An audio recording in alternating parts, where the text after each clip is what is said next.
Hello student, welcome to OSP online study point. आज हम बात करेंगे हिस्ट्री के सेकेंड लेक्चर के बारे में। तो प्रीवियस क्वेश्चन एक हमारा था, भारतीय स्वतंत्रता संग्राम आंदोलन में पहली बार जेल जाने वाले स्वतंत्रता संग्राम सेनानी हैं बाल गंगाधर तिलक, लाला लाजपत राय, मोतीलाल नेहरू या चित्तरंजन दास।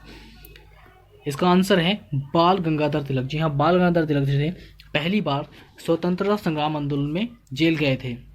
अब हम बात करते हैं बाल गंगाधर तिलक के बारे में। बाल गंगाधर तिलक के जो थे, इनके बचपन का इनका जो नाम था वो था श्री केशव गंगाधर तिलक। ये एक शिक्षक थे, समाज सुधारक थे, वकील थे, जिनका जन्म हुआ था 23 जुलाई सन 1856 ईस्वी में। 1 अगस्त और 1920 को इनकी मृत्यु हुई थी। दूसरा है लाला लाजपत राय। इनका नाम था, इन्हें पंजाब केसरी भी कहा जाता था। इन्होंने पंजाब नेशनल बैंक और लक्ष्मी विजय कंपनी की भी स्थापना की थी। मोतीलाल नेहरू की बात करें, मोतीलाल नेहरू ये इलाहाबाद के प्रसिद्ध अधिवक्ता थे, प्रथम प्रधानमंत्री जवाहरलाल नेहरू के पिता थे और जिनका जन्म हुआ था 22 अगस्त 1861 ईस्वी में। कहाँ पर? आगरा में हुआ था। और 6 फरवरी 1931 में लखनऊ में इनकी मृत्यु हुई थी। चित्तरंजन दास, इन्हें देशबंधु चित्तरंजन दास भी कहा जाता था और ये एक भारतीय नेता थे, राजनीतिज्ञ थे, वकील थे, कवि थे, पत्रकार थे और इनका जन्म हुआ था 5 नवंबर 1870 ईस्वी में। कहाँ? ढाका में। ढाका कहाँ है? बांग्लादेश में। मृत्यु इनकी हुई थी 16 जून 1925 ईस्वी में, दार्जिलिंग में। अब बात करते हैं स्वतंत्रता संग्राम आंदोलन की। ये एक सौजन्यवादी और अहिंसावादी आंदोलन था जिसकी शुरुआत हुई थी 1857 ईस्वी में। अब हम नेक्स्ट क्वेश्चन की तरफ बढ़ते हैं। नेक्स्ट क्वेश्चन है हमारा, यात्री इब्न बतूता कहाँ से आया था?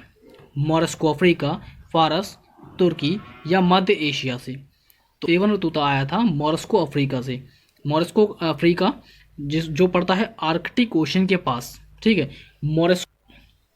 मोरस्को की राजधानी है वो है रबात और यहाँ की भाषा है अरबी भाषा, यहाँ बोली जाती है। ये एक मुस्लिम प्रधान देश है जिसकी मुद्रा जो है मोरक्कन दिरहम है।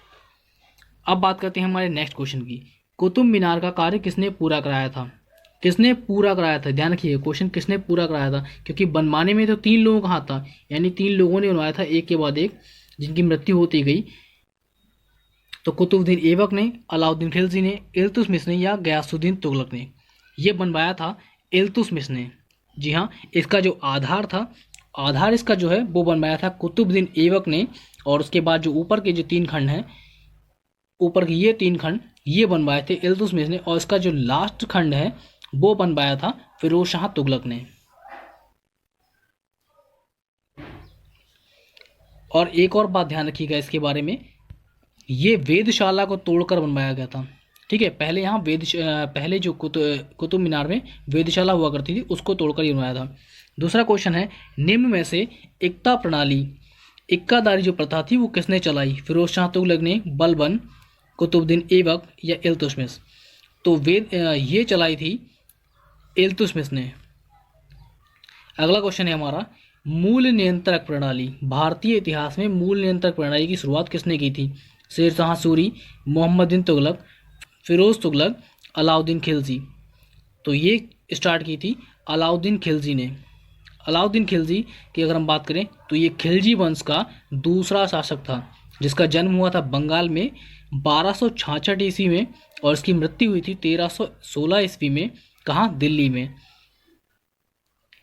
प्रसिद्ध कवि आमिर खुसरो किसके दरबार में थे? अलाउद्दीन खिलजी के, इल्तुतमिश के या कुतुबुद्दीन ऐबक के, अकबर के? अब पहली बात हम करते हैं आमिर खुसरो की। आमिर खुसरो जो थे, अबुल हसन, इनका पूरा नाम था अबुल हसन यामुनुद्दीन आमिर खुसरो और ये कवि थे, एक शायर थे, एक गायक थे, जिनका जन्म हुआ था 1253 ईस्वी में। कहाँ? पटियाली। पटियाली कहाँ है? कासगंज में, उत्तर प्रदेश। इनकी मृत्यु हुई थी 1326 ईस्वी में, दिल्ली में। ये किसके दरबार में थे? ये अलाउद्दीन खिलजी के दरबार में थे। नेक्स्ट क्वेश्चन है हमारा, शासकों में से कौन सा क्रम सही है? पहला, ए सिकंदर लोदी, इब्राहिम लोदी या बहलोल लोदी? दूसरा, बहलोल लोदी, सिकंदर लोदी या इब्राहिम लोदी? तीसरा, सी सिकंदर लोदी, बहलोल लोदी या इब्राहिम लोदी? डी इब्राहिम लोदी, सिकंदर लोदी या बहलोल लोदी? तो इनमें से जो क्रम है ठीक है वो है बहलोल लोदी, सिकंदर लोदी और इब्राहिम लोदी। बहलोल लोदी जो है ये पहला शासक था। ये सुल्तान, इसका नाम था सुल्तान बहलोल खान लोदी, इसके जो आया था 1451 ईस्वी में और जिसकी मृत्यु हुई थी 1489 ईस्वी में। और सेकंड है सुल्तान सिकंदर खान लोदी, ये आया था 1489 ईस्वी में और उसकी मृत्यु हुई थी 1517 ईस्वी में। फिर सुल्तान इब्राहिम खान लोदी जो आया था 1517 ईस्वी में और इसकी मृत्यु हुई थी 1526 ईस्वी में। अब किस मुस्लिम शासक के सिक्कों पर देवी लक्ष्मी की आकृति बनी हुई है? मोहम्मद बिन तुगलक, मोहम्मद गौरी, अकबर या जहांगीर? तो ये था मोहम्मद गौरी। मोहम्मद गौरी के जो शासनकाल में इसने क्या किया था, देवी लक्ष्मी जी के आकृति बनवाई थी अपने सिक्कों पर। मोहम्मद गौरी कौन था? ये इसका नाम था शहाबुद्दीन मोहम्मद गौरी, जिसका जन्म हुआ था 1449 ईस्वी में। कहाँ? घौर नामक जगह पर। ये कहाँ है? अफगानिस्तान में पड़ती है। उसकी हत्या की गई थी 15 मार्च 1206 ईस्वी में। दूसरा क्वेश्चन है हमारा, पहला मुस्लिम आक्रमणकारी 1702 ईस्वी में भारत आया, उसका नाम था मोहम्मद गौरी, महमूद गजनबी, मोहम्मद बिन कासिम या बाबर? तो ये था मोहम्मद बिन कासिम। इसका जन्म हुआ था 695 ईस्वी में। कहाँ पर? तैफ नामक जगह पर, जो कहाँ है? सऊदी अरब में पड़ती है। मृत्यु हुई थी इसकी 1715 ईस्वी में। कहाँ पर? मोसूल में। मोसूल कहाँ? इराक। इसके बाद महमूद गजनवी ने भारत पर आक्रमण किया। कितनी बार? 12 बार, 15 बार, 17 बार या 18 बार? तो इसने किया था 17 बार। महमूद गजनवी ने 17 बार आक्रमण किया था। और इसके बारे में थोड़ा जान लेते हैं, महमूद गजनवी था कौन? महमूद गजनवी का जन्म हुआ था 2 नवंबर 1971 ईस्वी में। कहाँ पर? गजनी अफगानिस्तान में।